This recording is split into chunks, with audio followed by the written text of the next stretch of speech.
My wife calls me her rock. Turns out she meant the one she'd throw through her own window when she was done pretending our marriage mattered.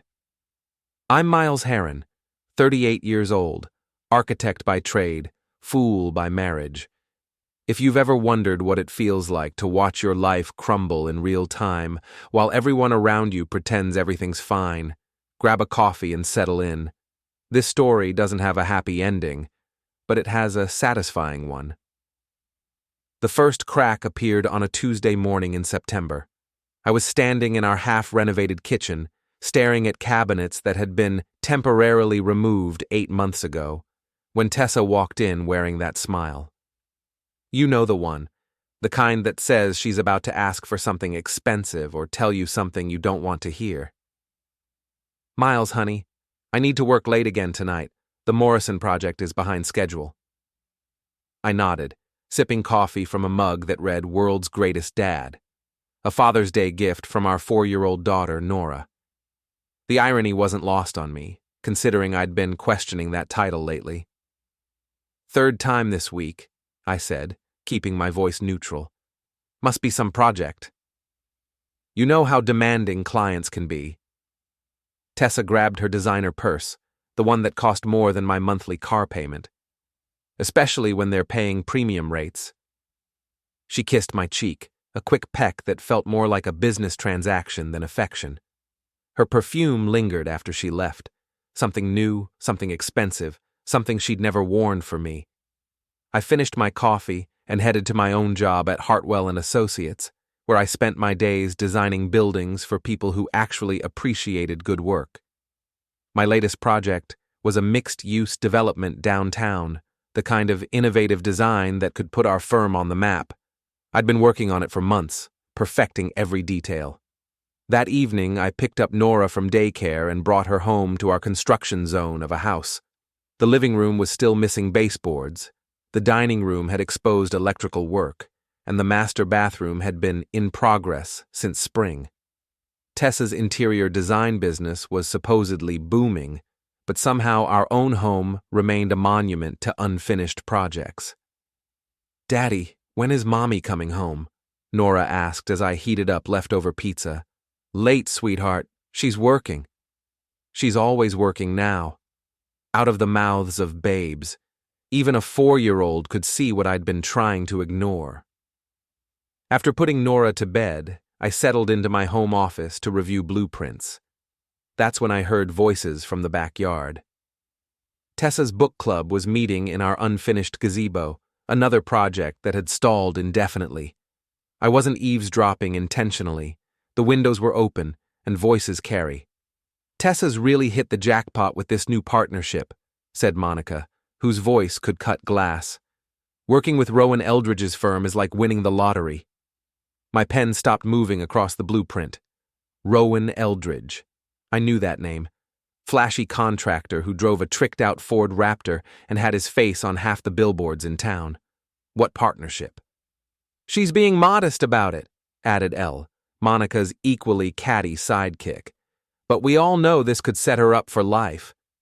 Especially after everything she sacrificed," chimed in Tasha. "Living in this construction disaster, dealing with Miles's limitations." My limitations. Interesting perspective from someone whose husband had defaulted on 3 business loans. "Well, Rowan certainly appreciates talent when he sees it," Monica continued, "and he's not afraid to pay for quality, unlike some people." The laughter that followed felt like ice water down my spine. I set down my pen and moved closer to the window. "Has Miles figured anything out?" Ella asked. "Miles doesn't figure out anything unless it's drawn on a blueprint," Tessa replied. "He's completely oblivious. Sometimes I think I could bring Rowan home for dinner and Miles would just ask him about building codes." More laughter. I stood there in my own home, listening to my wife and her friends discuss my apparent stupidity with the casual cruelty of people who'd never built anything more complex than a social media profile. "The best part is how grateful he is when I come home late," Tessa continued. "He actually thanked me last week for working so hard. If he only knew what kind of work I was really doing." The conversation shifted to gossip about other husbands, other marriages, other people's failures. I'd heard enough. I closed the window and returned to my desk, but the blueprints might as well have been written in ancient Greek. My hands were shaking. I opened my laptop and searched for Rowan Eldridge. His company website was all flash and no substance. Lots of photos of him in hard hats, shaking hands with city officials, cutting ribbons. Recent news articles mentioned several major contracts he'd won, including some that had originally been bid by firms with more experience. Lucky guy. Or maybe luck had nothing to do with it. I pulled up Tessa's social media profiles. Her Instagram was full of photos from job sites, design consultations, and business lunches. Several recent posts featured her at construction sites I didn't recognize, always professionally dressed, always smiling. One photo showed her shaking hands with a man in an expensive suit. The caption read, "Grateful for amazing partnerships with visionary builders." The man wasn't tagged, but I recognized the face from Eldridge's website. My phone buzzed with a text from Tessa. "Meeting running late, don't wait up." It was 9:30 p.m. What kind of business meeting ran until after 10 on a Tuesday night? I spent the next hour going through Tessa's recent posts more carefully. The timeline was interesting. 6 months ago, her content was all about residential projects, kitchens, bathrooms, living rooms. Then suddenly she was posting about commercial developments, mixed-use buildings, the kind of large-scale projects that required architectural input, my kind of architectural input. I pulled out my phone and called my best friend Neil, who owned a bar downtown and had the advantage of seeing this city's business community at their most honest, meaning drunk. "Miles? Little late for a social call, isn't it? Quick question. What do you know about Rowan Eldridge?" Neil paused. "The contractor? Flashy guy? Drives that ridiculous truck?" "That's him. Why do you ask?" "Tessa's apparently working with his firm now. Partnership of some kind." Another pause, longer this time. "Miles, I probably shouldn't—" "Just tell me what you know, Neil. I've seen him around. He's got a reputation for winning bids he shouldn't win, if you know what I mean. Always seems to know exactly what the competition is planning." "What kind of reputation?" "The kind where people wonder how he gets inside information. Look, Miles, maybe you should—" "Thanks, Neil. I'll talk to you later." I hung up and stared at my laptop screen. Tessa's latest Instagram post was from this afternoon, a photo of blueprints spread across a conference table. The caption read, "Exciting new project taking shape. Amazing what the right team can accomplish." The blueprints in the photo were partially visible. I zoomed in, adjusted the contrast, and felt my stomach drop. Those weren't just any blueprints. I recognized the structural details, the innovative load-bearing design, the specific notation style. They were mine, from my current project, the mixed-use development I'd been perfecting for months. But according to the timestamp, this photo was taken at Eldridge's office. I sat back in my chair and tried to process what I was seeing. My wife was posting photos of my proprietary work from her partner's office. Work that wasn't supposed to exist outside of my firm's secure files. My laptop chimed with an email notification. The sender was Tessa, but the timestamp showed it was sent 3 hours ago. I'd been so focused on the blueprints that I'd missed it. The subject line read, "Meeting at the penthouse, confirmed." I opened the email. It was brief. "Looking forward to tonight. Same room as last time. R." The Penthouse was a boutique hotel downtown, the kind of place that charged $500 a night for what amounted to a fancy motel room with overpriced champagne. I checked the time, 10:15 p.m. Tessa's book club had ended an hour ago, but her car wasn't in the driveway. I grabbed my keys and headed for the door. If my wife was having business meetings at expensive hotels, I wanted to see exactly what kind of business she was conducting. The drive downtown took 15 minutes. The penthouse sat on a corner lot, all glass and steel and pretentious lighting. I parked across the street and waited. At 10:45, a familiar Ford Raptor pulled into the hotel's valet area. Rowan Eldridge stepped out, tossed his keys to the valet, and walked inside like he owned the place. He was exactly what I'd expected: tall, confident, wearing a leather jacket that probably cost more than my monthly mortgage payment. 20 minutes later, Tessa's BMW pulled up behind a taxi. She stepped out wearing a dress I'd never seen before, something black and expensive that showed more skin than anything in her usual wardrobe. She walked into the hotel without looking around, like she'd done this many times before. I sat in my car for another hour, watching the hotel entrance, trying to convince myself there was an innocent explanation. Maybe they really were having a business meeting. Maybe the dress was just professional attire. Maybe I was paranoid and stupid, and my phone buzzed with a text from Tessa. Meeting went great. Heading home now. It was 12:30 a.m. Neither her car nor Eldridge's truck had left the hotel.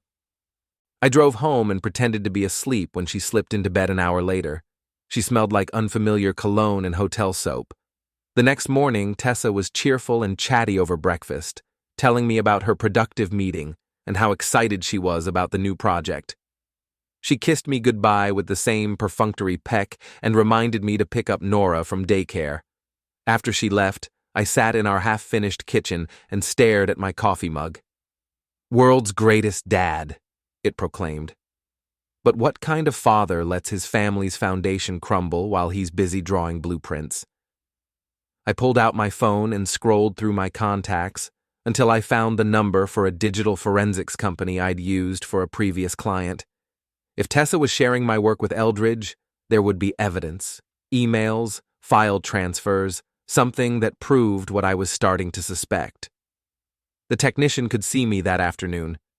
I told my boss I had a family emergency, which wasn't exactly a lie, and drove across town to a nondescript office building. "We'll need access to any devices your wife uses regularly," the technician explained. "Computers, tablets, phones, even deleted files leave traces." "How long will it take?" "Depends what we're looking for. If someone's been sharing files or communications, we'll find it. Nothing really disappears from a hard drive." I gave him Tessa's laptop. She'd left it at home, probably assuming I'd never think to look. The technician promised results within 48 hours. That evening, I picked up Nora and took her out for ice cream instead of going straight home. We sat in the parlor, and she chattered about her day while I tried to focus on being a good father instead of a suspicious husband. "Daddy, are you sad?" she asked, tilting her head the way kids do when they see something adults think they're hiding. "Why would you think that, sweetheart? You look sad, like when our goldfish went to heaven." I managed a smile. "Just thinking about work, Nora. Nothing for you to worry about." But she was right. I felt like something had gone to heaven, or maybe the other place. The question was whether it could be brought back to life or if it was time to plan a funeral. We got home to find Tessa's car in the driveway and the lights on in the kitchen.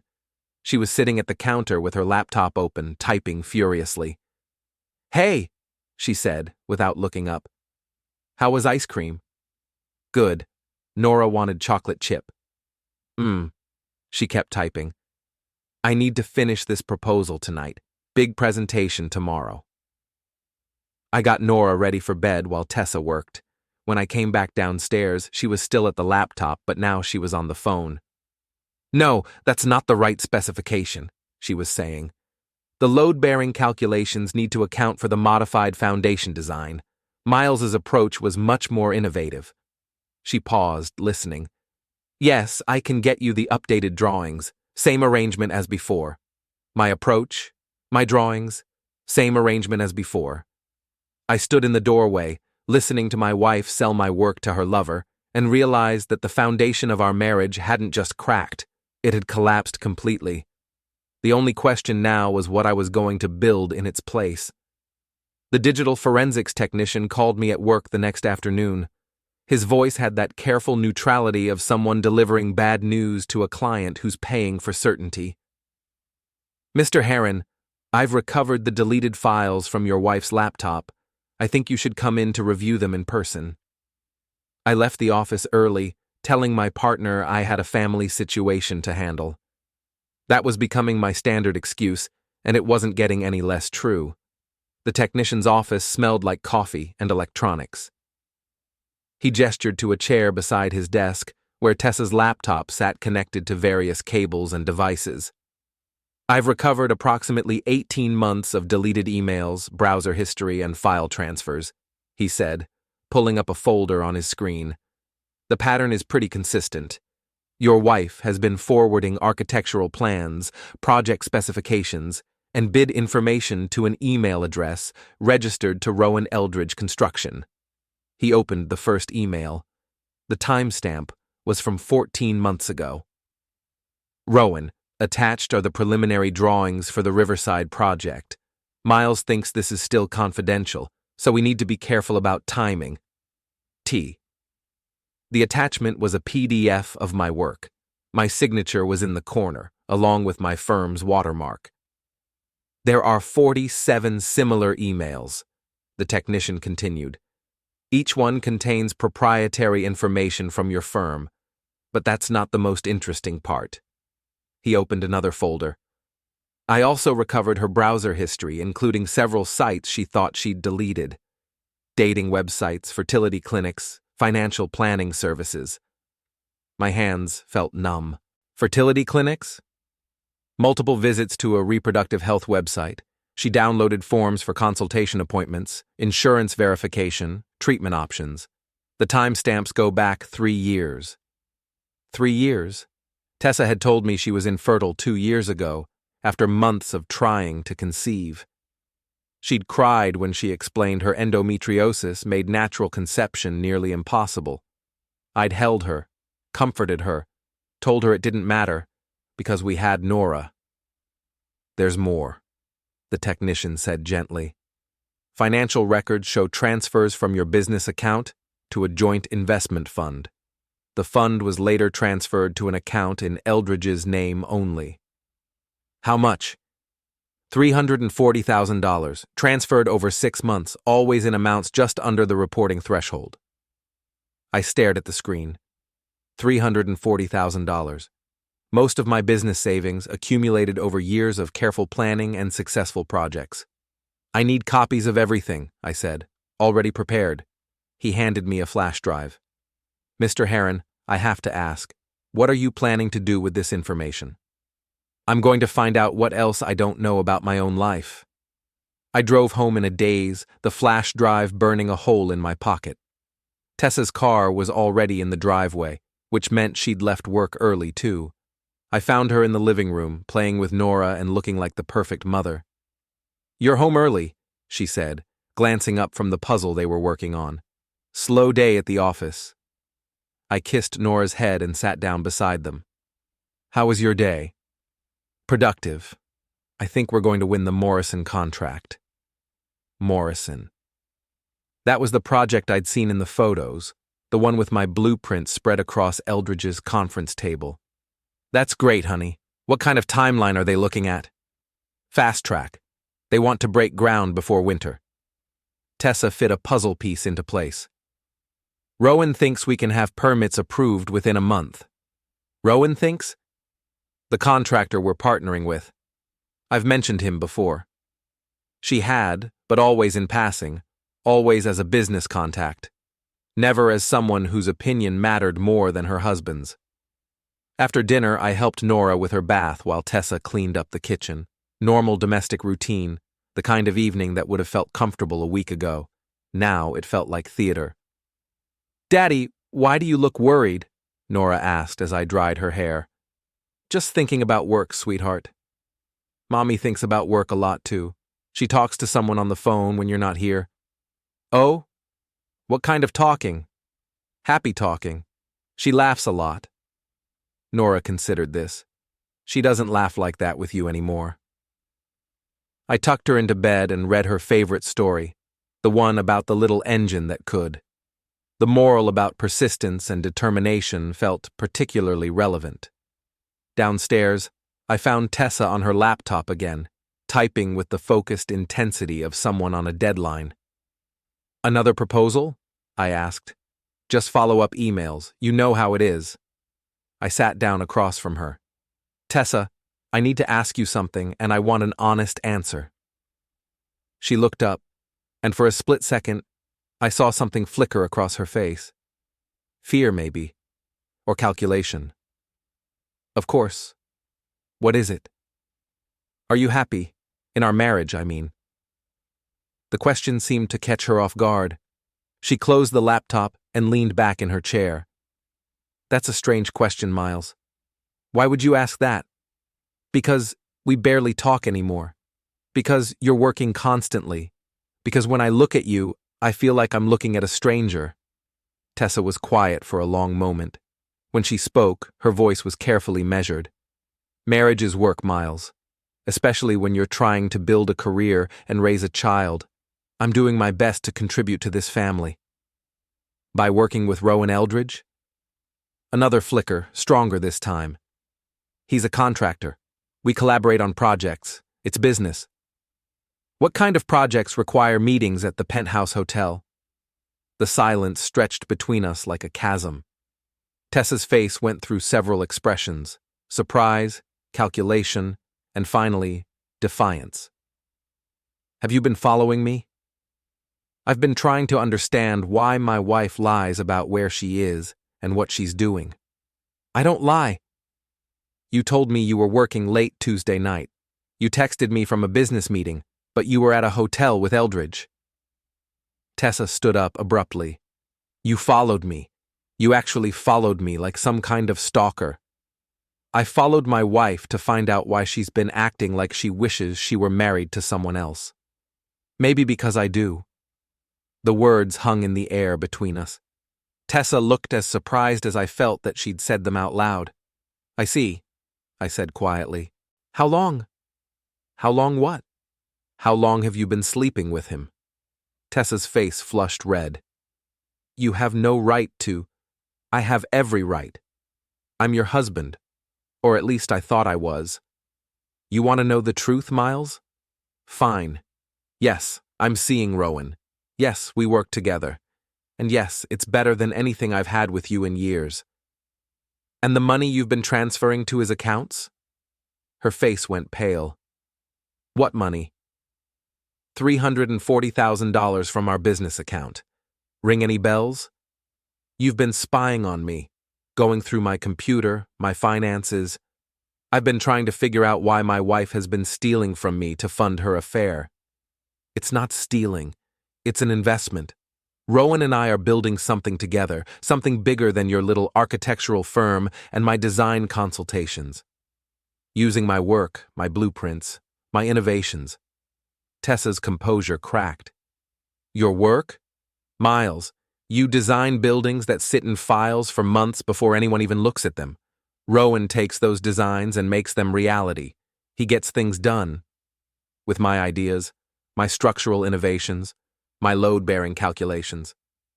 Ideas don't build buildings, Miles. Money and connections do. Rowan has both. I stood up slowly. And what do you have, Tessa? I have a future. A real future, not some fantasy about being a great architect someday. And Nora? What does she have in this future of yours? For the first time, Tessa hesitated. Nora will be fine. She'll have opportunities we could never give her. We? Or you and Rowan? Don't be ridiculous. You're her father. Am I? The question seemed to hit her like a physical blow. She sat back down heavily. Of course you are. How can you even ask that? Because you lied about being infertile. Because you've been lying about everything else. Because I don't know what's true anymore. The infertility thing was complicated. Complicated how?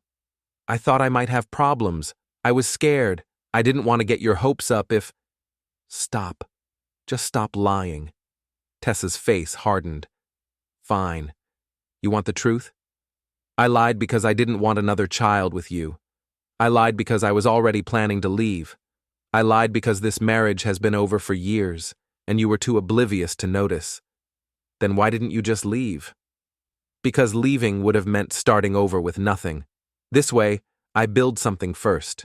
Security. a real partnership with someone who appreciates what I bring to the table. What you bring to the table, you mean what you steal from my table? I take what you're too weak to use properly. Rowan wins contracts, Miles. He builds things. He makes money. He doesn't just sit around dreaming about what might happen someday. I walked to the window and looked out at our half-finished backyard. The gazebo Tessa had insisted on building sat incomplete, its frame exposed to the weather because we'd never found time to finish it. "How long have you been planning this?" I asked. "Planning what?" "The theft, the affair, the exit strategy." "It's not an exit strategy. It's a life strategy. Something you'd understand if you ever thought beyond your next blueprint." I turned back to face her. "I want you out of the house." "What?" "Pack your things and leave. Tonight." Tessa laughed, but it sounded forced. "You can't kick me out of my own house, Miles." "Watch me.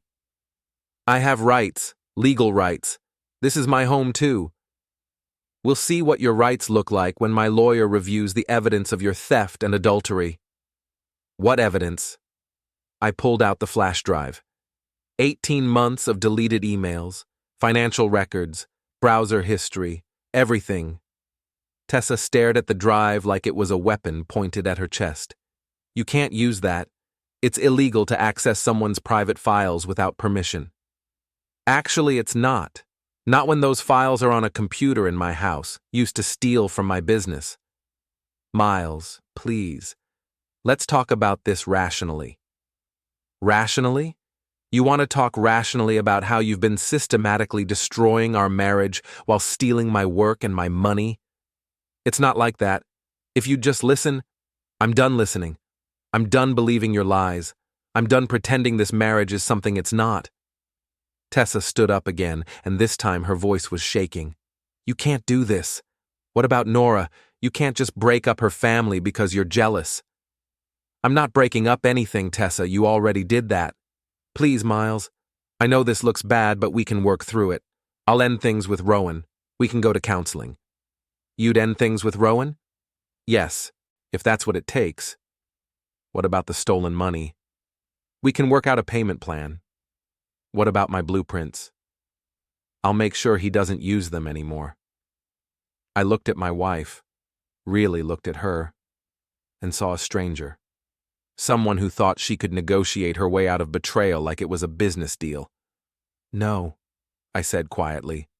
"No what?" "No counseling, no payment plans, no second chances. You made your choice, Tessa. Now I'm making mine." "You're making a mistake. You need me. You've always needed me to handle the practical things, the social things. You're not good at any of that." "Maybe not. But I'm very good at building things, and I'm about to build a life without you." Tessa's face cycled through several emotions before settling on something cold and hard. "Fine, if that's how you want to play it. But don't think this is over, Miles. I know things about you too, things that could make your life very difficult. Such as your little tax issues from 2 years ago, your tendency to cut corners on building inspections, your drinking problem. I don't have a drinking problem. You will when I'm done talking to my lawyer." I smiled for the first time in days. "Go ahead. Tell your lawyer whatever you want. I'll be telling mine about the $340,000 you embezzled and the industrial espionage you've been committing." "It's not embezzlement if I'm your wife." "Actually, it is, especially when you transfer it to your lover's account without the other account holder's knowledge or consent." Tessa grabbed her purse and laptop. "I'll be back for my things." "You'll be back with a court order or not at all." She headed for the door, then turned back. "You know what your problem is, Miles? You think being right makes you strong, but being right and being alone is still being alone. I'd rather be alone than be with someone who thinks love is a business transaction." After she left, I sat in our half-finished living room and listened to the silence. Upstairs, Nora was sleeping peacefully, unaware that her world had just changed forever. I pulled out my phone and called my lawyer. It was late, but this couldn't wait until morning. David, it's Miles Harren. I need to file for divorce, and I need to do it fast. How soon can we meet? My lawyer, David Chen, had the kind of office that inspired confidence: mahogany furniture, law books that looked actually read, and a view of the courthouse where he'd apparently won more cases than he'd lost. He reviewed the flash drive contents with the methodical attention of someone who'd seen every variation of human betrayal. "This is quite comprehensive," he said, scrolling through the recovered emails. "Your wife was remarkably careless with digital security.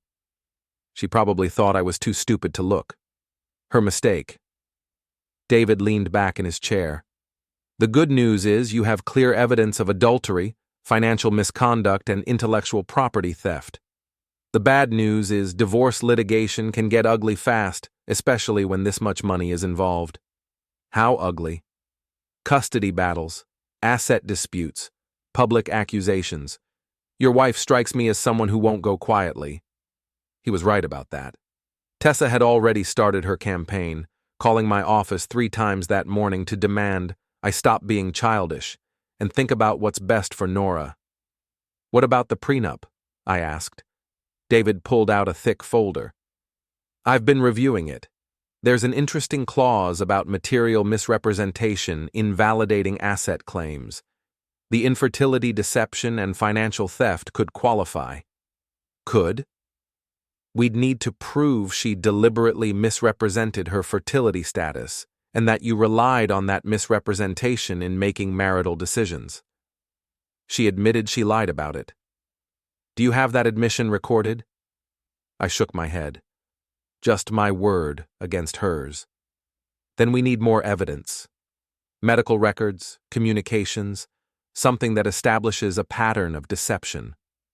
I left David's office with a list of tasks and a growing sense that this was going to be more complicated than I'd hoped. First stop, Tessa's doctor, where I planned to request medical records under my insurance policy. The receptionist was helpful until I explained what I needed. "I'm sorry, Mr. Harren, but we can't release your wife's medical records without her written consent." "Even though I'm the primary policyholder?" "Even then. Patient privacy laws are very strict." I tried a different approach. "Can you tell me if she's been treated for endometriosis?" "I can't discuss any patient's medical information." "What if I told you she's been lying about having a medical condition?" The receptionist's expression softened slightly. "Sir, I understand this is difficult, but I really can't help you. You'd need a court order." Court order. More delays, more complications, more opportunities for Tessa to cover her tracks. I drove to my office and tried to focus on actual work, but concentration was impossible. Every time I looked at my current project, the mixed-use development I'd been perfecting for months, I wondered if Tessa had already shared it with Eldridge. My partner, Jim Hartwell, knocked on my door around noon. "Miles, you've got a visitor." I looked up to see a man in an expensive suit standing behind Jim. He was tall, confident, and wore the kind of smile that made me immediately suspicious. "Mr. Harren? I'm Pete Morrison, Rowan Eldridge's business partner. I was hoping we could talk." Jim looked confused. "Should I stay?" "That's fine," Morrison said. "This concerns your firm, too." Morrison settled into the chair across from my desk like he owned it. "I understand you're going through some personal difficulties." That's one way to put it. "Rowan feels terrible about the situation. He wanted me to assure you that your wife's indiscretion won't affect any professional relationships." "Professional relationships?" "Your firm has an excellent reputation. Rowan respects good work, regardless of personal complications." I leaned back in my chair. "What exactly are you proposing, Mr. Morrison?" "A partnership. Your design expertise, our construction capabilities. We could accomplish great things together." "Using my stolen blueprints?" Morrison's smile never wavered. "I think there's been a misunderstanding about intellectual property. Tessa shared some preliminary concepts, but nothing proprietary. I have emails proving otherwise." "Emails can be misinterpreted. What matters is moving forward constructively." Constructively? Rowan is prepared to offer your firm a very generous consulting contract. Exclusive partnership on several major projects. Enough work to keep you busy for years. I looked at Jim, who was clearly intrigued by the offer. Then I looked back at Morrison. In exchange for what?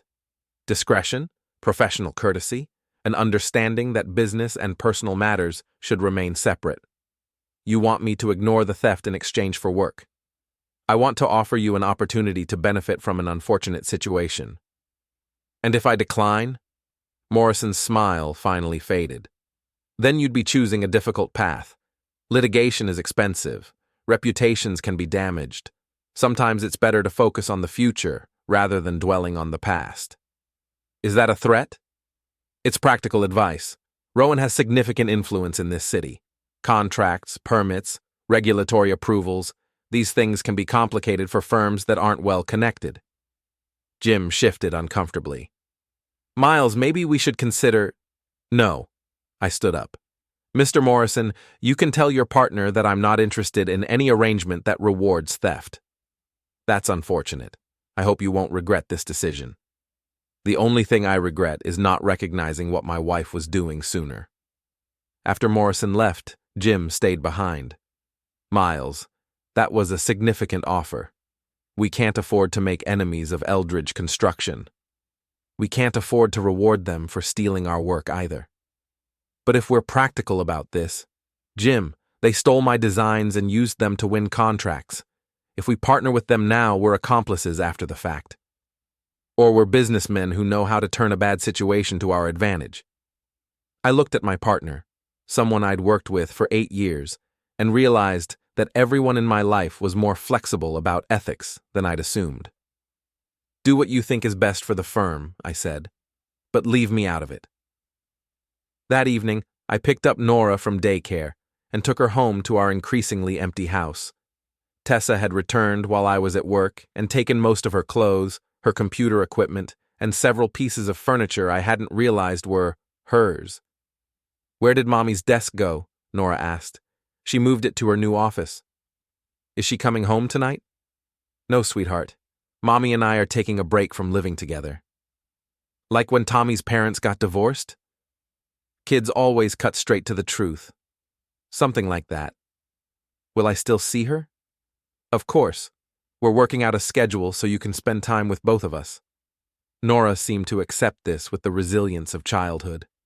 We made dinner together, grilled cheese and tomato soup, and she chattered about her day while I tried to focus on being a good father instead of a bitter husband. After putting her to bed, I called Neil.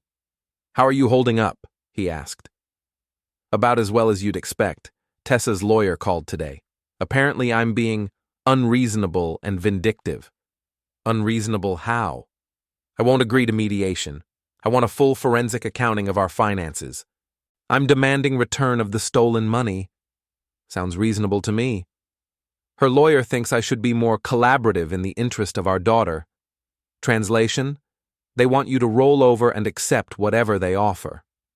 Pretty much. I opened a beer and sat down in my half-finished living room. Neil, can I ask you something? Shoot. How long do you think this has been going on? The affair? All of it. The lying, the stealing, the planning to leave. How long do you think she's been setting this up? Neil was quiet for a moment. You really want to know? Yes. I saw them together about a year ago, at a restaurant across town. They looked comfortable, like it wasn't their first time. Why didn't you tell me? What was I supposed to say? Hey, Miles, I think your wife might be cheating? You would have asked for proof, and I didn't have any. I would have investigated. Would you? Or would you have convinced yourself there was an innocent explanation? He was right. A year ago, I would have found a dozen reasons why Tessa might have been having dinner with a contractor. Business meeting, coincidental encounter, professional networking. I would have believed whatever explanation she gave me. I was an idiot, I said. You were trusting. There's a difference. Not much of one, apparently. Miles, listen to me. What Tessa did was calculated and deliberate. She planned this for months, maybe years. That's not your fault. But I should have seen it. Hindsight is perfect vision. Focus on moving forward. After we hung up, I sat in the quiet house and tried to plan my next moves. David had given me a list of evidence to gather, witnesses to interview, financial records to subpoena. It felt like preparing for war. My phone buzzed with a text from an unknown number. "We need to talk. Meet me at Riverside Park tomorrow, 7 p.m. Come alone. R." Rowan Eldridge wanted a face-to-face meeting. Part of me was curious what he had to say. The other part wanted to ignore him completely. I texted back, "Nothing to discuss." The response came immediately. "There's a lot you don't know about your wife. Things that might change your perspective." I stared at the message for a long time. What could Eldridge possibly tell me about Tessa that would change anything? What secrets were left to uncover? Against my better judgment, I typed, "One conversation, public place, 15 minutes. Riverside Park, 7 p.m., pavilion near the playground." I spent the next day trying to focus on work, but my mind kept drifting to the evening meeting. What did Eldridge want? Was this another attempt to buy my silence? A threat? Or did he genuinely have information I needed to hear? At 6:45, I drove to Riverside Park. The pavilion was empty except for a few joggers and dog walkers. Eldridge was already there, sitting on a bench and looking less confident than I'd expected. "Thanks for coming," he said as I approached. "You've got 15 minutes. "Fair enough." He gestured to the bench beside him. "Sit?" "I'll stand." "Suit yourself." Eldridge ran a hand through his hair. "Look, I know this situation is complicated." "Complicated? You stole my work and slept with my wife. Seems pretty straightforward to me." "That's what I wanted to talk about. The work thing, that was Tessa's idea. She came to me with your designs, said you'd never use them properly, said she could help me win contracts. And you just went along with it?" "I'm a businessman, Mr. Harren. When someone offers me an advantage, I take it. Even when that advantage is stolen?" "Tessa said it was her work, too, that you collaborated on everything." "And you believed that?" Eldridge shrugged. I wanted to believe it. The designs were good, better than anything my usual architects produced. "So you decided to steal them?" "I decided to use them. There's a difference. Not legally, maybe not, but that's not why I asked you here." "Then why?" Eldridge stood up and walked to the pavilion railing. "Because there are things about Tessa you need to know. Things that affect more than just your marriage." "Such as?" "She's pregnant." The words hit me like a physical blow. I sat down heavily on the bench. "What?" "About 2 months along. She told me last week." "Is it yours?" "She says it is." I tried to process this information. Tessa was pregnant, with Eldridge's child, while still married to me. "Why are you telling me this?" "Because she's planning to claim it's yours. She's going to use the pregnancy to leverage a better divorce settlement." "That's impossible. We haven't been intimate in months." "She thinks she can convince a court otherwise. Claim the timing is uncertain, demand paternity testing be delayed until after the divorce is finalized." "Why would you help me? This hurts your position too."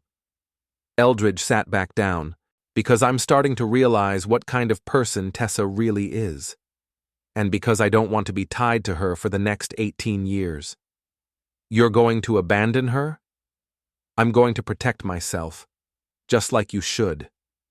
I stood up and walked away from the bench, trying to think clearly. Another pregnancy, another lie, another manipulation. "What do you want from me?" I asked. "Nothing. I just thought you should know what you're dealing with." "And in return?"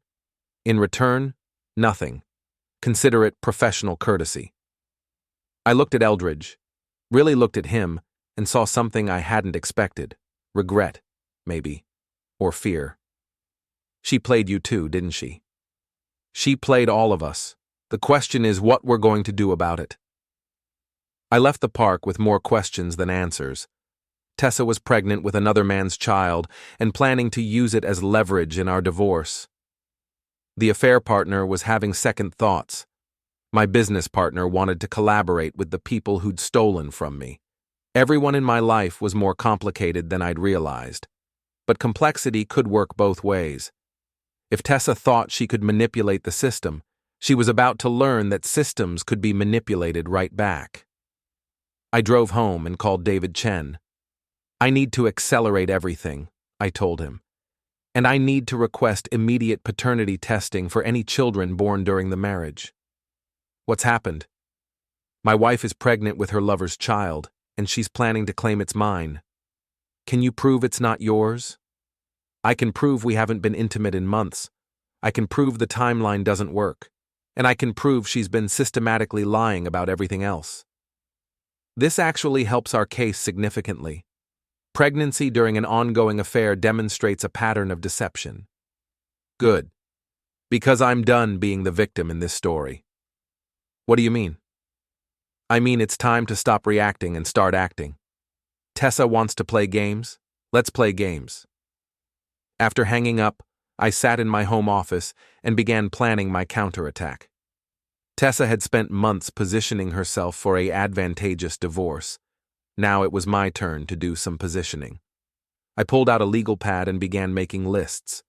Evidence to gather, witnesses to interview, pressure points to exploit. If my wife wanted to treat our marriage like a business transaction, I'd show her how business was really done. The foundation of our marriage was destroyed, but I was an architect. I knew how to build something new from the rubble, and what I was going to build would be Tessa's worst nightmare. The next morning brought an unexpected visitor. I was having coffee in my kitchen when the doorbell rang at 7:30 a.m. Through the window, I saw a woman I didn't recognize, mid-50s, professionally dressed, carrying a briefcase. Mr. Harren, I'm Janet Walsh from Child Protective Services. My coffee mug stopped halfway to my lips.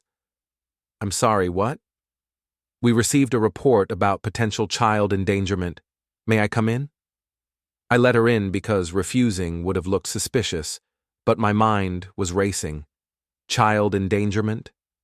Nora was upstairs getting dressed for school, happy and healthy and completely unaware that someone had apparently reported me to social services. What kind of report? I asked.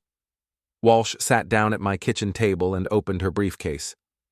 A concerned party contacted us about your daughter's living situation. They expressed worry about her emotional well-being during your marital separation.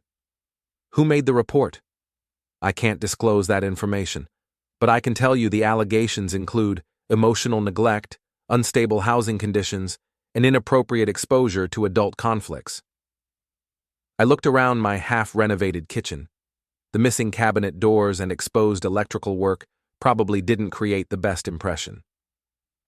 Ms. Walsh, my daughter is loved, fed, clothed, and cared for. She's never been exposed to any conflicts between her mother and me.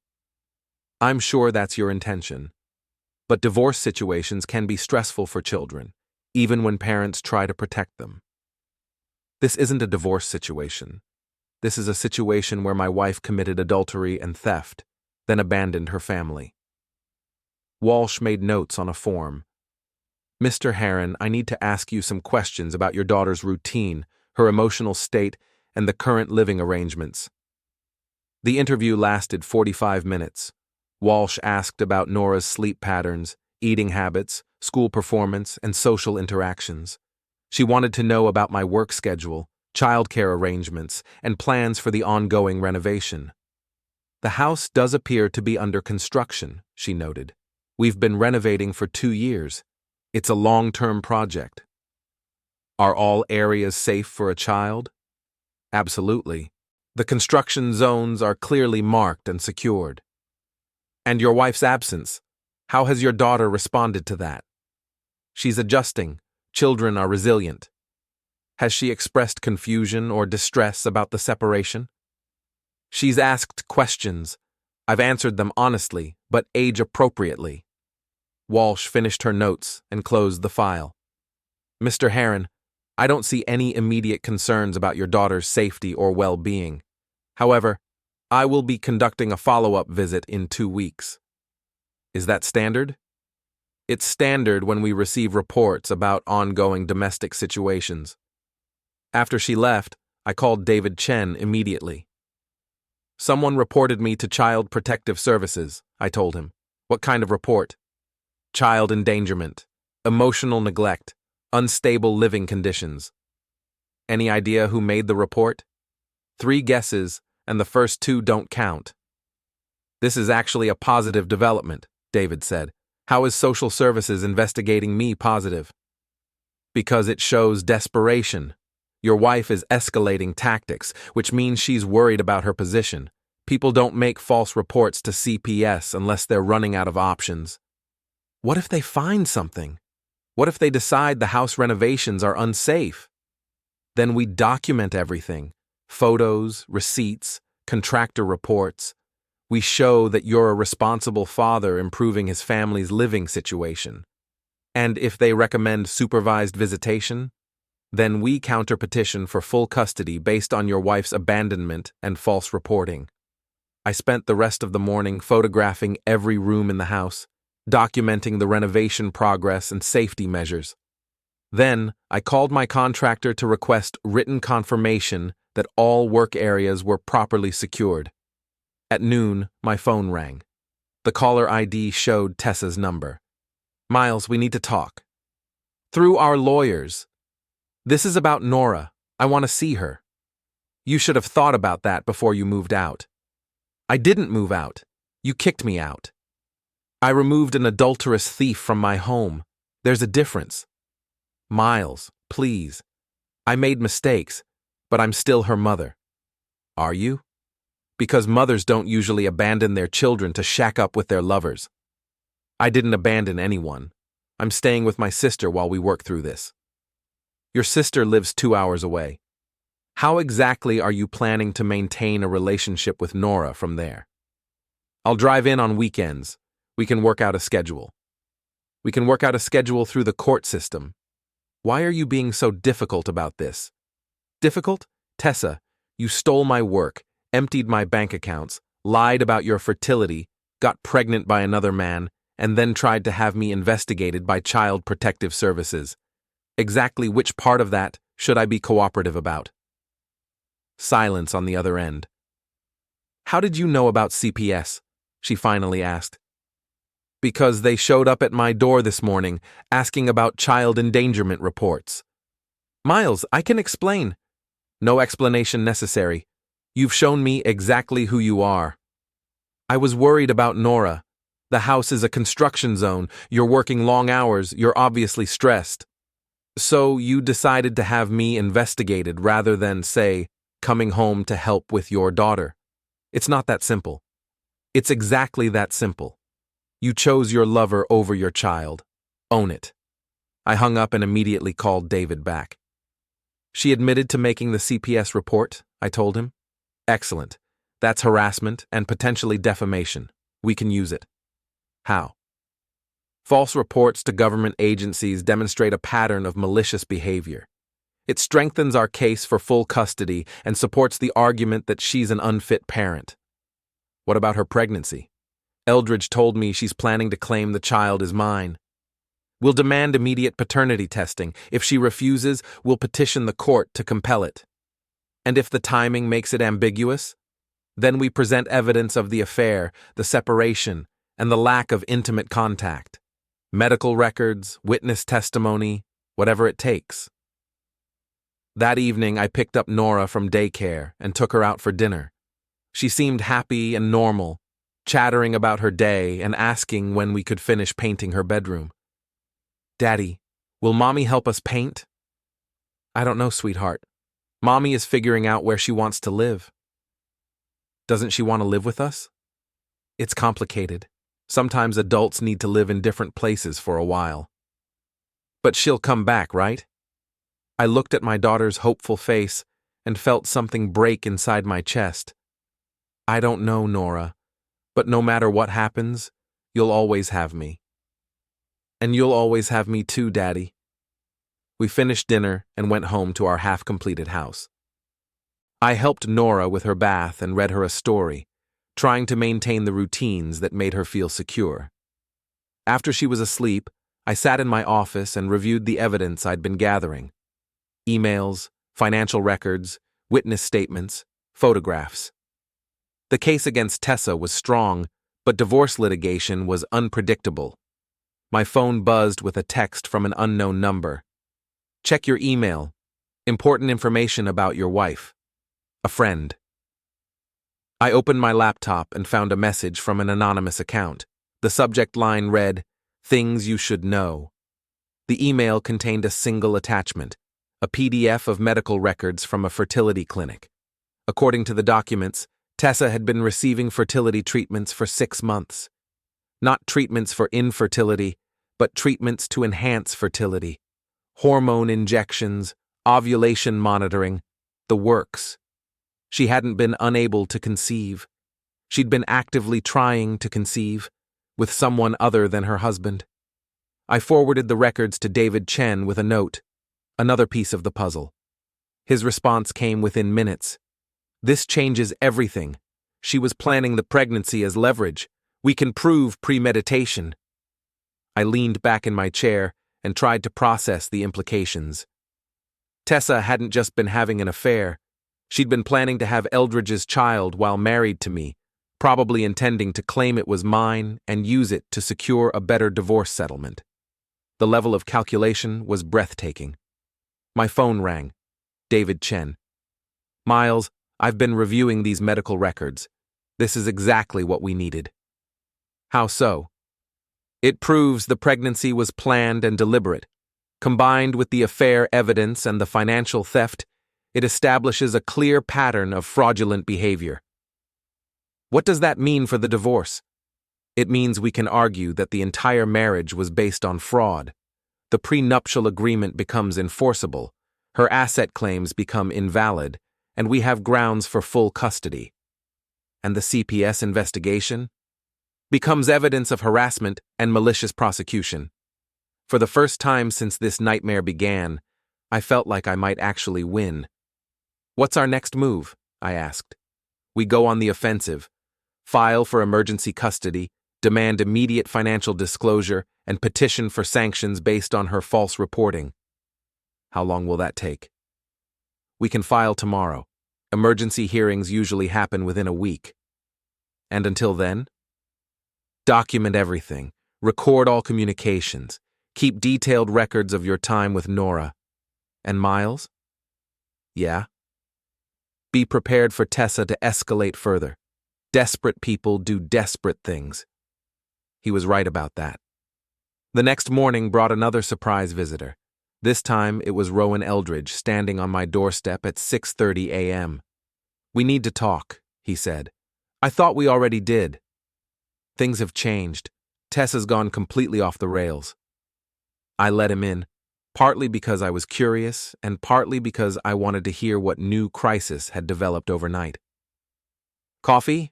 I offered. "Thanks." He sat down at my kitchen table and looked around at the renovation work. "You're really fixing this place up." "It's a work in progress. What's going on with Tessa?" "She showed up at my place last night, crying, screaming, threatening to expose our business arrangements if I don't support her in the divorce." "What kind of support?" "Financial, legal.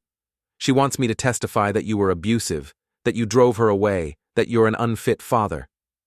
And I told her to forget it. I'm not perjuring myself for someone who's clearly unstable. So what's the problem? "The problem is she's threatening to go public with everything. The stolen blueprints, the business deals, all of it. She says if she goes down, she's taking me with her." I sipped my coffee and studied Eldridge's face. He looked genuinely worried. "What do you want from me?" I asked. "I want to make a deal." "What kind of deal?" "I'll testify about the theft. I'll admit she stole your work and gave it to me. I'll return any money that can be traced back to your accounts." "In exchange for?" "In exchange for you not pursuing criminal charges against my company." "Why would I agree to that?" "Because it gets you everything you want. Full custody, financial restitution, and proof that Tessa is a liar and a thief. I considered the offer. Eldridge's testimony would be devastating to Tessa's case. His admission of the theft would support my claims about her fraudulent behavior, and his cooperation would save months of litigation. "I'll need to discuss it with my lawyer," I said. "Fair enough. But don't take too long. Tessa's getting more unhinged by the day." After Eldridge left, I called David and explained the offer. "It's a good deal," he said immediately. "Eldridge's testimony alone would probably win us the case. What about criminal charges? We can always pursue those later if he doesn't hold up his end of the bargain. And if Tessa tries to discredit him, then she's admitting to the affair and the theft. Either way, we win." I agreed to the deal with the understanding that Eldridge would provide a sworn statement within 48 hours. That afternoon, I picked up Nora from school and took her to the park. She played on the swings while I sat on a bench and watched, trying to imagine what our life would look like once this was all over. "Daddy, look how high I can swing." "I see you, sweetheart. That's very high. Will you push me higher?" I walked over and gave her a gentle push, sending her soaring through the autumn air. She laughed with pure joy, and for a moment, everything felt normal. "Daddy?" "Yes?" "Are you and Mommy going to live in different houses forever?" "I don't know, Nora. Maybe." "Will I live with you or with Mommy?" "You'll live with both of us. Sometimes with me, sometimes with Mommy. But mostly with you." I looked at my daughter's hopeful face. "Would you like that?" "Yes. I like our house. And I like when you make pancakes." "I like making pancakes for you. Mommy never makes pancakes. She says they're too much work." Too much work. That pretty much summed up Tessa's approach to parenting and marriage. We stayed at the park until sunset, then went home and made dinner together. Nora helped me mix pancake batter, and we had breakfast for dinner while she told me about her day. After putting her to bed, I sat in my office and reviewed the documents David had prepared for tomorrow's court filing. Emergency custody petition, financial disclosure demands, sanctions for false reporting. In 48 hours, Tessa's carefully constructed plan would start falling apart. My phone buzzed with a text from her. "Miles, please call me. We can work this out without lawyers." I deleted the message without responding. The time for working things out had passed about $300,000 ago. Tomorrow, the real battle would begin. And for the first time since this nightmare started, I was confident about the outcome. Tessa had spent months planning my destruction. Now it was time to show her what a real architect could build from the ruins of a marriage. The emergency custody hearing was scheduled for Thursday morning at 9 a.m. I arrived at the courthouse 30 minutes early, wearing my best suit and carrying a briefcase full of evidence. David Chen met me on the courthouse steps, looking confident and prepared. "How are you feeling?" he asked. "Like I'm about to find out whether justice actually exists." "It does. We just have to present it properly." Inside the courtroom, I saw Tessa for the first time since she'd moved out. She was sitting with her lawyer, a woman in an expensive suit who looked like she specialized in taking men apart during divorce proceedings. Tessa had dressed conservatively, probably trying to project maternal responsibility. The judge was a middle-aged woman named Patricia Hendricks, who had a reputation for being thorough and fair. She reviewed our filings for several minutes before looking up. "This is quite an extensive petition, Mr. Chen. Emergency custody, financial sanctions, allegations of fraud and theft. Are you prepared to substantiate these claims?" "We are, Your Honor. We have documentation, witness testimony, and physical evidence." "Ms. Morrison?" The judge turned to Tessa's lawyer. "How does your client respond to these allegations?" "Your Honor, my client categorically denies any wrongdoing. Mr. Harren is clearly attempting to use false accusations to gain advantage in what should be a straightforward divorce proceeding." "False accusations?" Judge Hendricks looked at the files again. "Mr. Chen, let's start with the financial allegations. You claim Mrs. Harren transferred significant funds without her husband's knowledge? David stood up. Yes, Your Honor. $340,000 over 6 months, transferred to accounts controlled by Mrs. Harren's romantic partner. Do you have documentation? Extensive documentation. Bank records, email communications, and sworn testimony from the recipient of the funds. Judge Hendricks turned to Tessa's lawyer. Ms. Morrison, how do you explain these transfers? Your Honor, Mrs. Harren was making legitimate business investments. As a married couple, she had every right to manage their joint assets. Joint assets transferred to her lover's accounts? The judge's tone was skeptical. Alleged lover, Your Honor. Mr. Harren has provided no proof of any improper relationship. David opened his briefcase. Your Honor, we have 18 months of recovered emails detailing the affair, the business arrangement, and the systematic theft of Mr. Harren's proprietary work. I'd like to see those emails. For the next hour, David presented our evidence methodically. The recovered emails, the financial records, the medical documents proving Tessa's fertility deception, Rowan Eldridge's sworn statement admitting to receiving stolen blueprints, the false CPS report. Tessa's lawyer tried to challenge each piece of evidence, but the documentation was overwhelming. Your Honor, David concluded, Mrs. Harren has engaged in a systematic campaign of fraud, theft, and deception.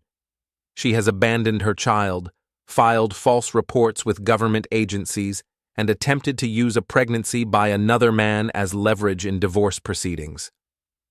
Judge Hendricks turned to Tessa. Mrs. Harren, I'm going to give you an opportunity to respond to these allegations directly.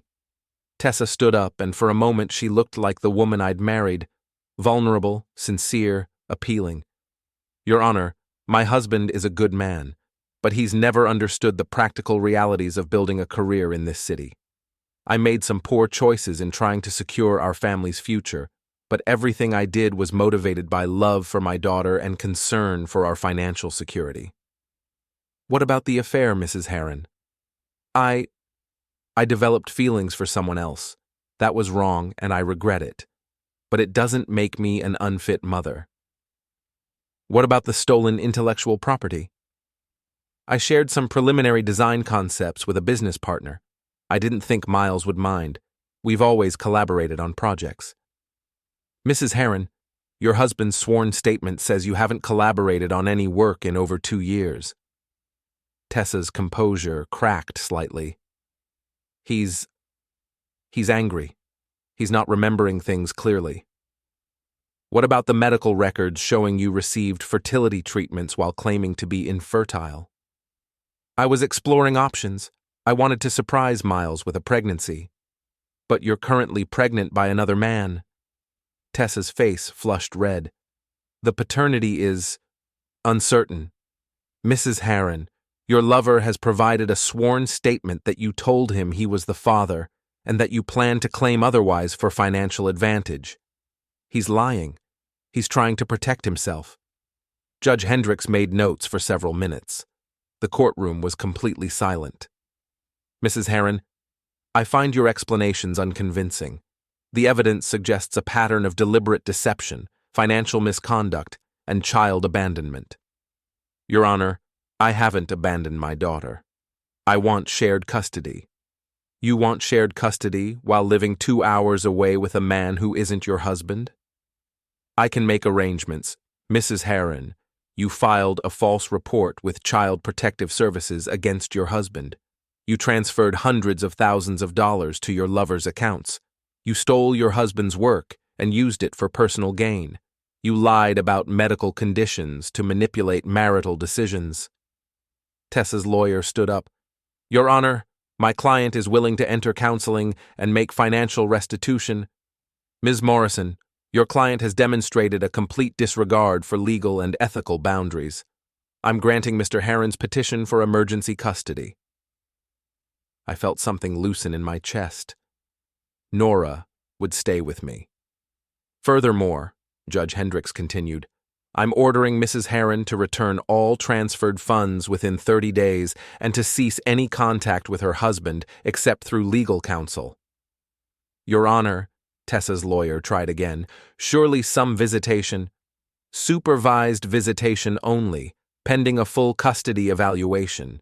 Mrs. Harren's pattern of behavior suggests she may pose a risk to the child's emotional well-being. Tessa stood up abruptly. This is ridiculous. You can't take my daughter away because I made some mistakes. Mrs. Harren, please sit down. No, this whole proceeding is biased. Miles has poisoned everyone against me with his lies and manipulation. Mrs. Harren, I'm warning you to control yourself. Control myself? My husband is stealing my child and you're helping him do it. Judge Hendricks looked at the bailiff. Please escort Mrs. Harren from the courtroom. This isn't over, Tessa called out as the bailiff approached her. Miles, this isn't over. I'll fight this. I'll expose everything you've done. Mrs. Harren, you're in contempt of court.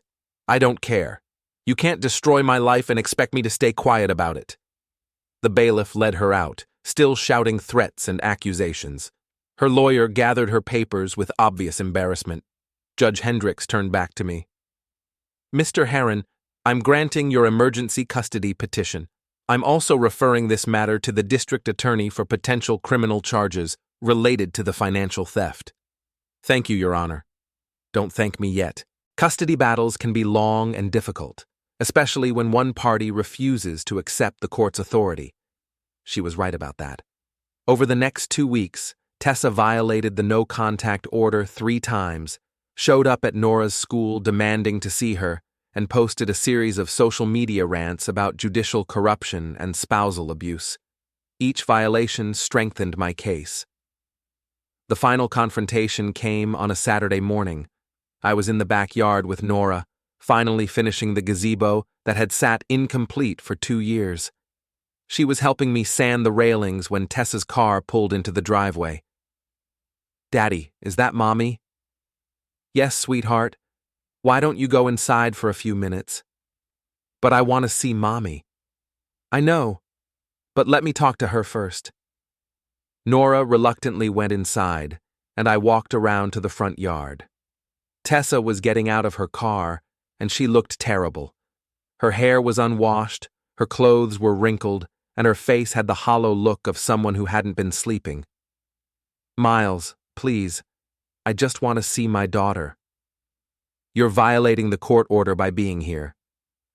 I don't care about the court order. She's my child. She's the child you abandoned to live with your lover. I didn't abandon her. I made mistakes, but I'm still her mother. Are you? Because mothers don't usually steal from their families to fund affairs. I was trying to build something, a future, security. You were trying to steal my life's work and give it to someone else. Tessa's face crumpled. I know I hurt you. I know I made terrible choices. But please don't punish Nora because you hate me. I'm not punishing anyone.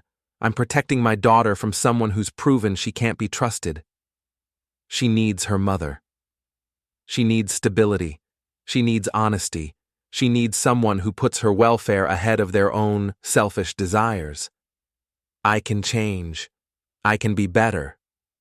I looked at my wife, my soon-to-be ex-wife, and felt something that wasn't quite pity and wasn't quite sadness. Tessa, do you remember what you screamed at me the night I found out about the affair? Miles, I was angry. I said things. You said you faked every moment with me, every kiss, every conversation, every expression of love. You faked it all. I was hurt. I was lashing out. Were you? Or were you finally telling the truth? Tessa didn't answer. Here's the thing about faking, I continued. It's exhausting. Eventually you forget what was real and what was performance. You lose track of who you actually are. I know who I am. Do you? Because I don't think you've been honest about anything in years. That's not true. Prove it. Tell me one thing, one single thing, that you haven't lied about. Tessa opened her mouth, then closed it. She stood there in my driveway, searching for something honest to say, and came up empty. I love Nora, she finally whispered. Do you? Or do you love the idea of being seen as a good mother? That's cruel. What's cruel is abandoning your child and then showing up months later demanding sympathy. I want to make this right. You can't. Some things can't be fixed, Tessa. Some damage is permanent. So that's it? You're just going to erase me from Nora's life? I'm not erasing anything. You erased yourself. Tessa looked toward the house, where Nora was watching from the window. Can I at least say goodbye? You said goodbye when you moved in with Eldridge. Please, Miles, 5 minutes. I considered it. Part of me wanted to be generous, to show mercy, to demonstrate that I was the better person. That part whispered about forgiveness, about taking the high road, about how compassion was supposed to feel cleansing. It reminded me of who I used to be, the man who believed that kindness could fix almost anything if you applied enough of it. But the larger part of me, the part that had been systematically betrayed and stolen from, wasn't feeling generous. That part remembered the lies, the manipulation, the quiet calculations made at my expense. It remembered nights spent doubting my own sanity, wondering how everything had gone so wrong without my noticing. And that part was done sacrificing itself for someone who had never hesitated to sacrifice me. No, I said quietly. Miles, you made your choices, Tessa. Now live with the consequences. My voice didn't rise. It didn't need to. The finality was already there, solid and immovable. She stood there for another moment, looking lost and broken, as if she were waiting for me to change my mind, to soften, to become the version of myself she could still manipulate. Then she got back in her car and drove away, her taillights disappearing down the street like the last trace of something that had once defined my life. I went inside and found Nora still at the window. She hadn't moved, as if she'd been afraid that blinking might make the moment disappear. Was that really Mommy? She asked. Yes. She looked sad. She is sad. Are you sad too? I thought about the question. Was I sad, angry, relieved, vindicated? There were fragments of all of it inside me, tangled together in a way that was hard to separate. But sadness, the kind that hollowed you out, wasn't the dominant feeling anymore. I'm tired, sweetheart, but not sad. Because we still have each other? Because we still have each other. That evening, after Nora was asleep, I sat in my office and reviewed the final divorce papers. Everything was settled: custody, finances, property division. Every page felt clinical, detached, like a post-mortem on a life that had already ended long before the paperwork caught up. Tessa would get supervised visitation twice a month and nothing else. No leverage, no ambiguity, just boundaries, clearly defined. The house was finally quiet. Not the tense, artificial quiet of a failing marriage, where silence felt like a weapon, but the peaceful quiet of a home where people could be honest with each other. The kind of quiet that allowed you to breathe without bracing yourself. I walked through the rooms, looking at the renovation work that was finally nearing completion. New floors, fresh paint, updated fixtures. Every improvement felt symbolic, like I was slowly reclaiming the space from old memories that no longer belonged there. It looked like a different house than the one Tessa had left, and maybe that was the point.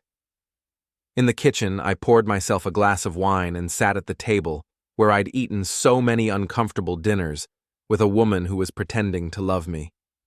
The table felt lighter now, like it wasn't holding its breath anymore. My phone buzzed with a text from David Chen. Divorce finalized, congratulations. I typed back, thank you for everything. What's next for you? I looked around my renovated kitchen, thought about my daughter sleeping peacefully upstairs, considered the architectural projects waiting on my desk, projects that didn't require pretending or compromise or betrayal. Building something real, I replied. And for the first time in years, that felt like enough. 3 months later, Nora and I were having pancakes for breakfast when she asked the question I'd been expecting. The way she asked it, casual but careful, told me she'd been thinking about it for a while. "Daddy, do you miss Mommy?" I considered my answer carefully. She deserved honesty, but not the kind that would burden her with adult pain. "I miss the person I thought she was." "What do you mean?" "Sometimes people pretend to be different than they really are. I miss the pretend version of Mommy." "But not the real version?" "The real version hurt our family. It's hard to miss someone who hurt you." Nora nodded solemnly, processing it in her own quiet way. "I miss the pretend version too." "That's okay, sweetheart. It's okay to miss what we thought we had." "But we're better now, right? Just us?" I looked at my daughter, happy, secure, honest, and realized she was right in a way that mattered more than anything else. "Yes," I said, "we're better now." Outside, spring was arriving. The trees were budding, the garden was coming back to life, and our house finally looked like a home instead of a construction project. There was growth everywhere, quiet and steady, happening without force. I'd built something new from the ruins of my marriage. Something honest, something real, something that would last. And unlike everything Tessa had given me,